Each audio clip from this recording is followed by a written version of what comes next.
ಮಾಡಿದಾನಲ್ಲ ಅವನಿಗೆ ಖಂಡಿತವಾಗ್ಲೂ ಇನ್ಯಾವುದೇ ರೀತಿ ಬೇರೆ ಬಡವ್ರ ಮಕ್ಕಳುಗಳಿಗೆ ಈ ಥರ ಚಿತ್ರಹಿಂಸೆ ಆಗದಿರೋ ಥರ ಮಾಡಿ ನನ್ನ ಮಗನಿಗೆ ಜೀವಾವಧಿ ಶಿಕ್ಷೆನೇ ಕೊಟ್ಬಿಡಿ.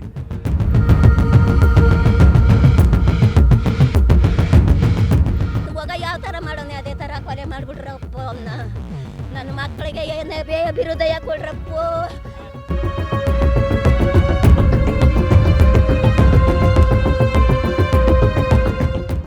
ದುಬೈನಲ್ಲಿ ಕೆಲಸ, ಮುದ್ದಾದ ಮಗು, ಸುಖ ಸಂಸಾರ, ಇಷ್ಟು ಸಾಕಾಗಿತ್ತು ಬದುಕಿಗೆ. ಆದ್ರೆ ಇದ್ಯಾವುದು ಬೇಡ ಅಂತ ಹಳೆ ಪ್ರೇಮಿಯ ತೆಕ್ಕಕ್ಕೆ ಬಿದ್ದವಳು ಮಸಣ ಸೇರಿದ್ದಾಳೆ.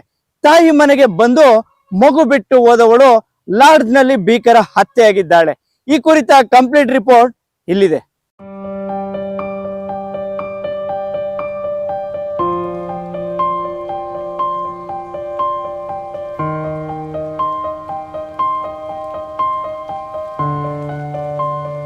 ಲಾಡ್ಜ್ ಬೆಡ್ ಮೇಲೆ ಮುಖ ಛಿದ್ರವಾಗಿ ಮಹಿಳೆಯ ಬರ್ಬರ ಹತ್ಯೆ, ಮೊಬೈಲ್ ಬ್ಲಾಸ್ಟ್ ಆಗಿ ಸತ್ಲು ಅಂತ ಕತೆ ಕಟ್ಟುತ್ತಿರೋ ಪ್ರಿಯಕರ. ಎಸ್, ಅಂದ ಹಾಗೆ ಹೀಗೆ ಲಾಡ್ಜ್ನ ಬೆಡ್ ಮೇಲೆ ಹತ್ಯೆಯಾಗಿರೋ ಈಕೆಯ ಹೆಸರು ರಕ್ಷಿತಾ. ವಯಸ್ಸಿನ್ನು 20 ವರ್ಷ. ಮೈಸೂರು ಜಿಲ್ಲೆ ಹುಣಸೂರು ತಾಲೂಕಿನ ಗೆರಸನಹಳ್ಳಿಯಿಂದ ಕೇರಳದ ಸುಭಾಷ್ ಎಂಬಾತನಿಗೆ 3 ವರ್ಷಗಳ ಹಿಂದಷ್ಟೇ ವಿವಾಹ ಮಾಡಿಕೊಡಲಾಗಿತ್ತು. ಈ ದಂಪತಿಗೆ 2 ವರ್ಷದ ಮುದ್ದಾದ ಮಗು ಕೂಡ ಇದೆ. ಆದ್ರೆ ಮೈಸೂರು ಜಿಲ್ಲೆಯ ಪಿರಿಯಾಪಟ್ಟಣ ತಾಲೂಕಿನ ಬೆಟ್ಟದಪುರದ ಸಿದ್ದರಾಜು ಜೊತೆಗಿನ ವಿವಾಹ ಪೂರ್ವ ಪ್ರೇಮಾಂಕುರ ಮದುವೆಯಾದ ಬಳಿಕವೂ ಮುಂದುವರೆದಿತ್ತು ಎನ್ನಲಾಗಿದೆ. ಬಳಿಕ ಕೇರಳದಿಂದ ತವರು ಮನೆಗೆ ಬಂದು ಪ್ರಿಯಕರ ಸಿದ್ದರಾಜು ಜೊತೆ ಸುತ್ತಾಟ ನಡೆಸುತ್ತಿದ್ಲು ಎನ್ನಲಾಗಿದೆ. ಕಳೆದ ಶುಕ್ರವಾರ ಕೇರಳದಿಂದ ಬಂದು ಮಗುವನ್ನ ಬಿಟ್ಟು ಕೇರಳದಲ್ಲಿ ಅತ್ತೆಗೆ ಹುಷಾರಿಲ್ಲ ಅಂತ ಸುಳ್ಳು ಹೇಳಿ ಮನೆಯಿಂದ ಹೋಗಿದ್ದಾಳೆ. ಬಳಿಕ ಪ್ರಿಯಕರ ಸಿದ್ದರಾಜು ಜೊತೆ KR ನಗರದ ಕಪ್ಪಡಿ ಕ್ಷೇತ್ರದ ದೇವಸ್ಥಾನಕ್ಕೆ ಹೋಗೋಣ ಅಂತ ಹೇಳಿ ಇಬ್ಬರು ಹೋಗಿದ್ದಾರೆ.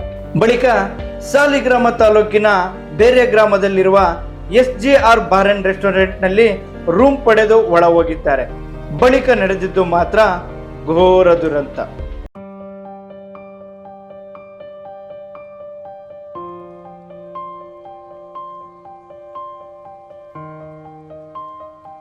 ಇನ್ನು ಈ ಸಿದ್ದರಾಜು ಮೃತ ರಕ್ಷಿತಾಳಿಗೆ ಹತ್ತಿರದ ಸಂಬಂಧಿಯಂತೆ.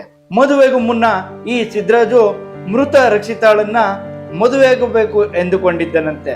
ಆದರೆ ಮನೆಯವರು ಕೇರಳದ ಯುವಕನ ಜೊತೆ ಮದುವೆ ಮಾಡಿದ್ರು.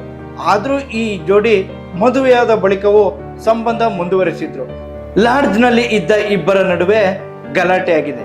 ಇಬ್ಬರ ನಡುವೆ ಗಲಾಟೆಯಲ್ಲಿ ಮೊದಲೇ ಪ್ಲಾನ್ ಮಾಡಿದ್ದಂತೆ ಜಿಲೆಟಿನ್ ಕಡ್ಡಿಯನ್ನ ಬಾಯಿಗೆ ಇಟ್ಟು ಸ್ಫೋಟ ಮಾಡಿದ್ದಾನೆ ಎನ್ನಲಾಗಿದೆ.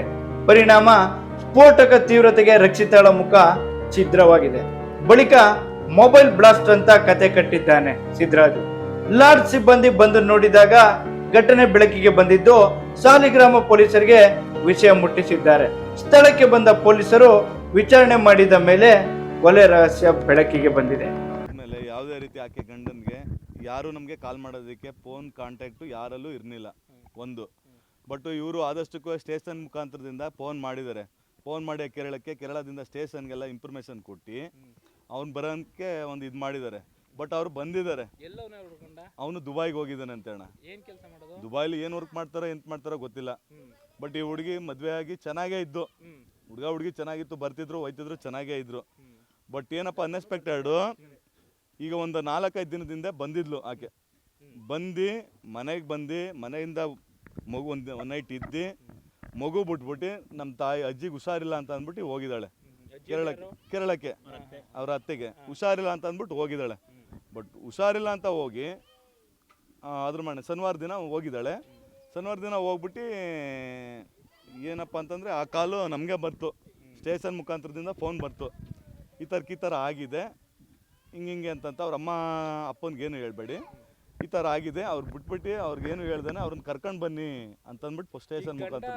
ದುಬೈಗೆ ಹೋಗಿ ಎಷ್ಟು ವರ್ಷ ಆಯಿತು? ಇಲ್ಲ 6 ತಿಂಗಳು ಆಗಿದೆ, 6 ತಿಂಗಳು ವರ್ಷ ಆಗಿದೆ ದುಬೈಗೆ ಹೋಗಿದ್ದಾನೆ. 6 ತಿಂಗಳು ಮಗು ಆದ್ಮೇಲೆ ಮಗು ಎಲ್ಲ ಬರ್ತಿದ್ರು ಹೋಯ್ತಿದ್ರು. ಮಗುಗೂ 2 ವರ್ಷ ಆಗೈತೆ, ಬರ್ತಿದ್ರು ಹೋಯ್ತಿದ್ರು ಚೆನ್ನಾಗೇ ಇದ್ರು. ಏನು ಡಿಸ್ಪ್ಯೂಸ್ ಯಾವುದೇ ರೀತಿ ತೊಂದರೆ ಇಲ್ಲ. ಅಲ್ಲಿ ಚೆನ್ನಾಗೇ ಇದ್ರು, ಚೆನ್ನಾಗೇ ಎಲ್ಲ ಫ್ಯಾಮಿಲಿ ಎಲ್ಲ ಚೆನ್ನಾಗಿದ್ರು. ಇವ್ರ ಫ್ಯಾಮಿಲಿನೂ ಅಲ್ಲಿಗೆ ಹೋಗ್ತಿದ್ರು, ಅವ್ರ ಫ್ಯಾಮಿಲಿ ಎಲ್ಲ ಬರ್ತಿದ್ರು. ಒಂದು ಹಬ್ಬ ಬಂದಿಲ್ಲ ಸರ್, ಬಂದಿಲ್ಲ. ಬಂದಿಲ್ಲ.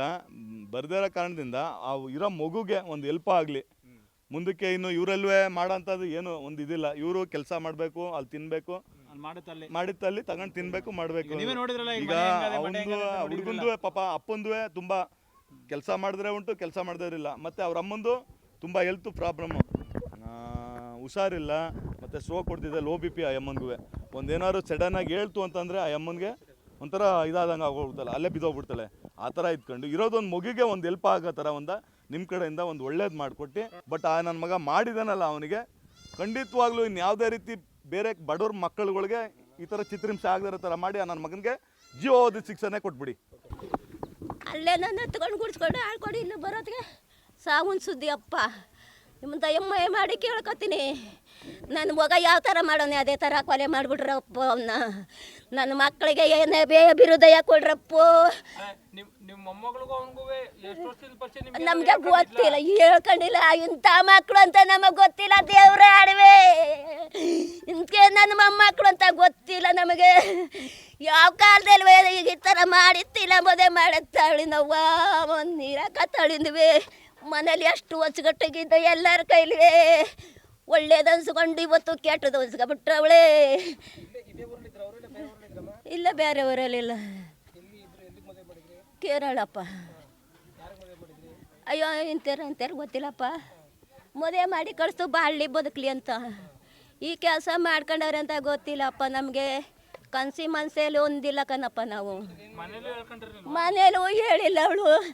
ಮನೇಲಿ ಹೇಳಿದ್ರೆ ಎಂತಂತಾರೆ ಏನೇನಾಗಿದ್ರು ಉಳಿಸ್ಕೋಬೋದಿತ್ತು, ಉಳಿಸ್ಕೋಬೋದಿತ್ತು. ನನ್ನ ಮಗಳು ಚಿನ್ನ, ನನ್ನ ಮಗಳು ರನ್ನ. ಈ ಕೆಲಸವ ಎಲ್ಲರಿಗೂ ದೂರ ಒರೆಸ್ಬಿಟ್ಟು ಕಡ್ದು ಹೊಂಟು ಅಲ್ಲೂ ನನ್ನ ಮಗಳು ಕರ್ರಪ್ಪ.